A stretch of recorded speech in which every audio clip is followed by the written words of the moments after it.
I have two readings this morning. The first is from Henry David Thoreau, Walden. I had not lived there a week before my feet wore a path from my door to the pond side. And though it is 5 or 6 years since I trod it, it is still quite distinct. It is true, I fear, that others may have fallen into it, so helped to keep it open. The surface of the earth is soft and impressible by the feet of men. And so with the paths that the mind travels. How worn and dusty, then, must be the highways of the world, how deep the ruts of tradition and conformity. In this reading from Father Richard Rohr, he's a Franciscan friar and a popular writer on spirituality.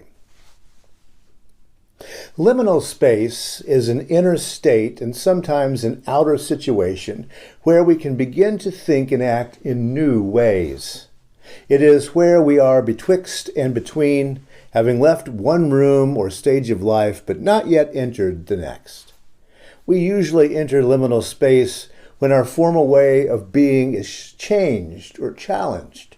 Perhaps when we lose a job or a loved one, during illness, at the birth of a child, or a major relocation.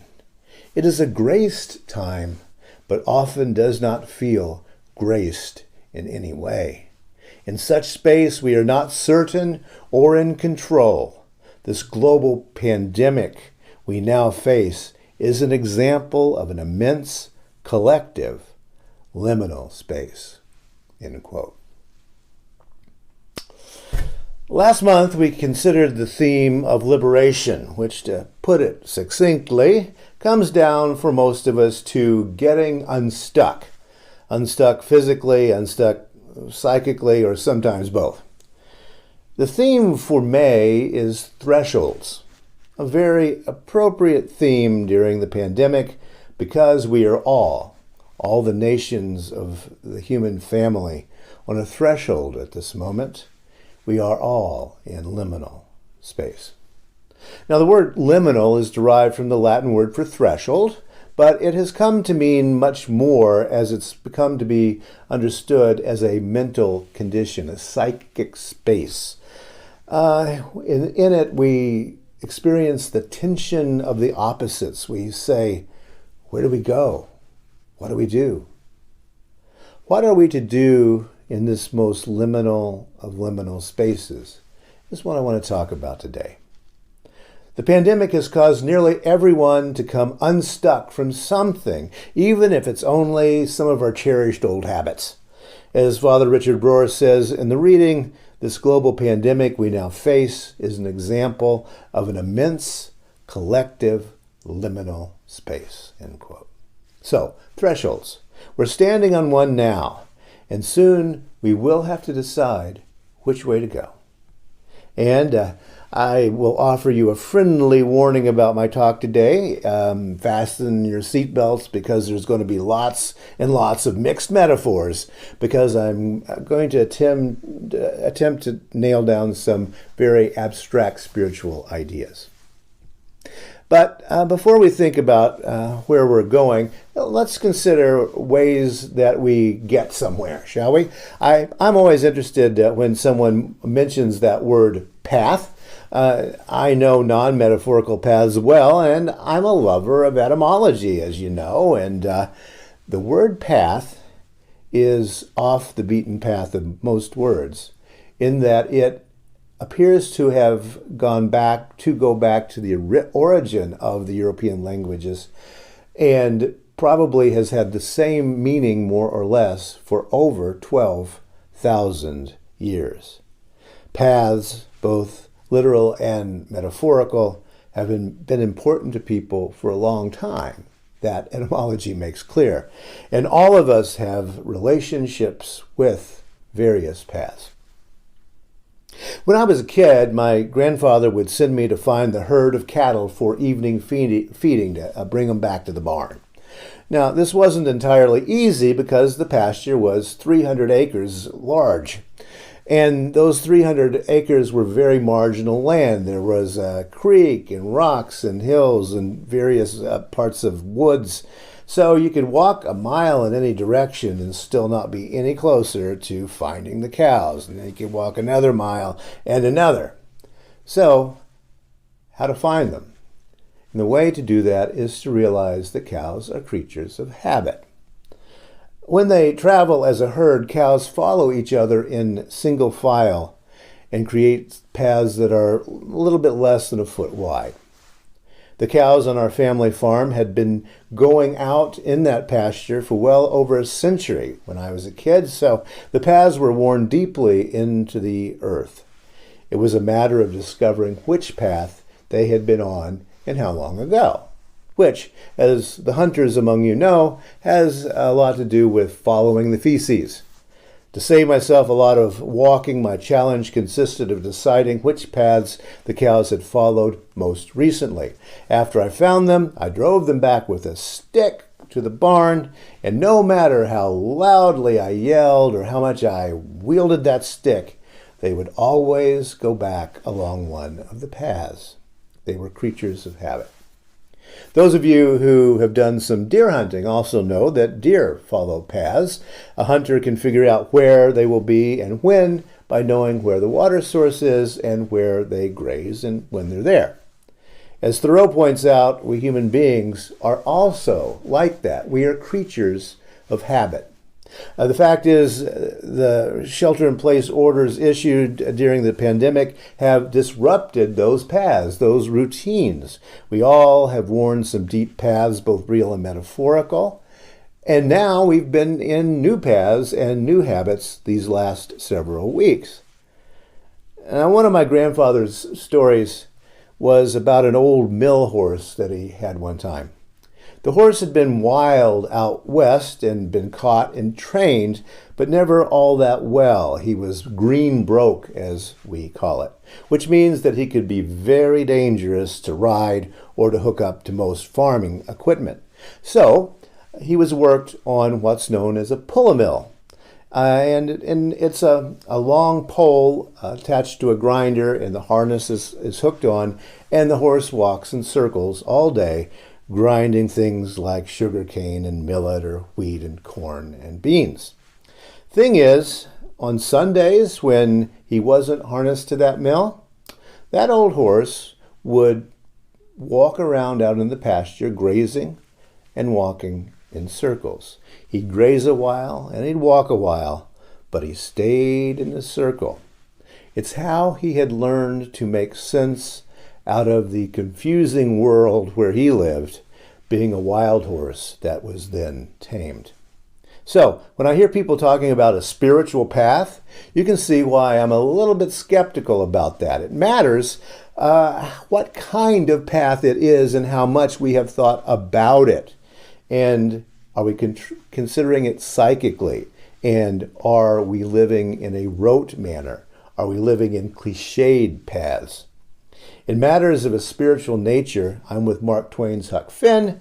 I suggest that the best thing to do is to light out for the territories. Or, in my deer metaphor, hightail it out of there. As far as I'm concerned, spiritual paths that are worth following are not paths at all. You're always off-road if you're heading in a good spiritual direction, I think. You're going to be off the beaten path. You're going to be heading into the unknown. As Thoreau phrased it, how worn and dusty then must be the highways of the world, how deep the ruts of tradition and conformity. Henry David Thoreau, in his book Walden, explains why he abandoned that experiment of living out in the woods. He did it because he had fallen into habits. Quote, I had not lived there a week before my feet wore a path from my door to the pond side. And though it is 5 or 6 years since I trod it, it's still quite distinct. It is true, I fear, that others may have fallen into it, and so helped to keep it open. The surface of the earth is soft and impressible by the feet of men, and so with the paths which the mind travels. How worn and dusty, then, must be the highways of the world. How deep the ruts of tradition and conformity. How worn and dusty, then, must be the highways of the world. How deep the ruts of tradition and conformity. Notice the subtlety of what Thoreau says. I fear that others may have fallen into it and so help to keep it open. His point is that even if you follow Thoreau's eccentric path on your own and listening to your own different drummer, you will still be trotting potentially a prefabricated path. Thoreau's path is not your path. In addition, paths themselves are problematic. Even when you've created your own, it can become worn. And so you'd better move on from that as well, Thoreau is telling us. Yes, that good old beaten path is the enemy of continuing spiritual insight. A path becomes a rut. You've seen the paths worn where sidewalks fail. The paths through forests that take a shortcut, paths through parks, paths worn into college campuses and through junkyards. There's a name for those sorts of paths. They're called desire lines. Usually, desire paths follow the shortest distance between 2 points.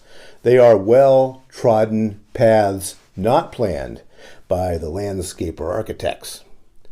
During this shelter-in-place time, I suspect that many of us have already discovered some new desire paths, and we have already worn them well, because we are creatures of habit, all of us. Thus, many of us have felt like that old mill horse on Sundays. We know our path, we want our routine, and for whatever reason, we walk in circles rather than light out for the territories. So, when we are necessarily on a threshold, necessarily in liminal space as we are now, how do we prepare ourselves to take that plunge into the unknown? You know, I really appreciate Tim Rail and Barb Brooks doing that old song, Everybody's Talking, this morning. The lyrics get at that feeling of utter confusion. Everybody's talking at me. And the way the speaker in the song deals with that is by dreaming impossible dreams of escape.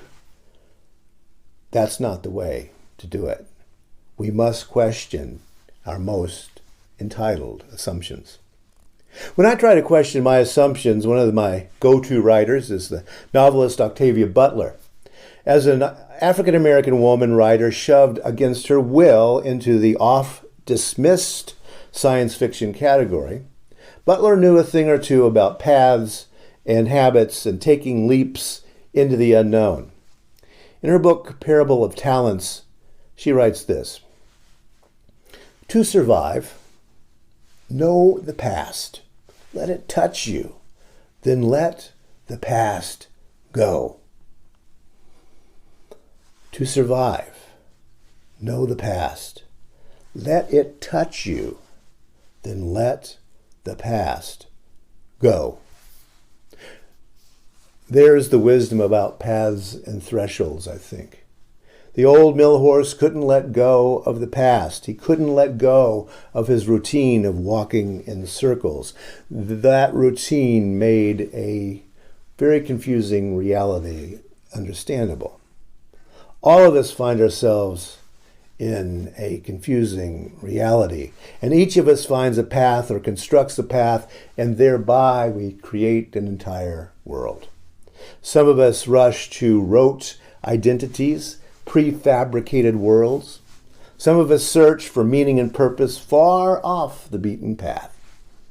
Whatever you or I have chosen, our present circumstances call our choices out and tell us that those paths may not lead anywhere anymore.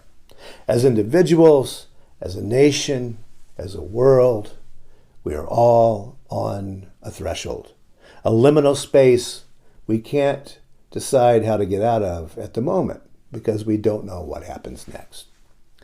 That can be scary. Time to listen to Octavia Butler again. To survive, know the past. Let it touch you. Then let the past go. And you know what? It's a great gift to be blown off your path, to get out of your comfort zone and all of those other cliches. It's a great gift to get blown so far off your path that you know beyond a shadow of a doubt that you're not in Kansas anymore. You look around and all the black and white is gone. It's another part of the movie. Suddenly, everything is technicolor and the horse is of a different color. We progressives are always asking for change, and you need to be careful what you ask for. We will find ourselves individually and socially on a threshold. We're all looking out on 300 acres with no paths at all. Humanism does offer some options in this liminal space. I don't want to call them maps because a map is a prescription. It tells you how to get from Denver to San Francisco. Humanist thinking doesn't say turn left in 800 feet. Humanist thinking is not GPS. Humanist thinking says there are ways through this and out of this. Humanist thinking says lots of thoughtful people have made it before, living lives of ethics and grace without the GPS of dogmas and creeds. You can too. When we all light out for the territories, we're not going to be going in the same direction, but we can still go together in a spiritual sense. So much of our thinking is focused on what ought to be, what should be. The productive focus, however, is on what is now, today. As I discussed last week, there's a vast difference between attempting to be safe and attempting to be ready. And practice some self-compassion, will you, during this very difficult time. Lighten up on yourself. None of us knows where this place we are is. Those who claim that they do know, they're trying to sell you something. Deep breaths. Remind yourself of core humanist principles. You were never broken, we humanists say. You're not broken now. The Buddhists teach us that all of us are always already free. We only must realize our freedom. And then we must step confidently into that realization.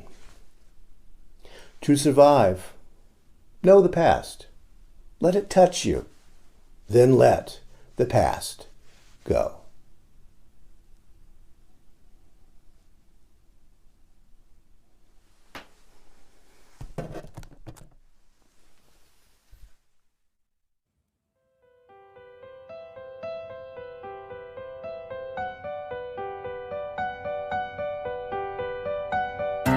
Thanks for listening. You can find much more about humanism and what's happening at First Unitarian Society in Minneapolis by visiting our website at firstunitarian.org.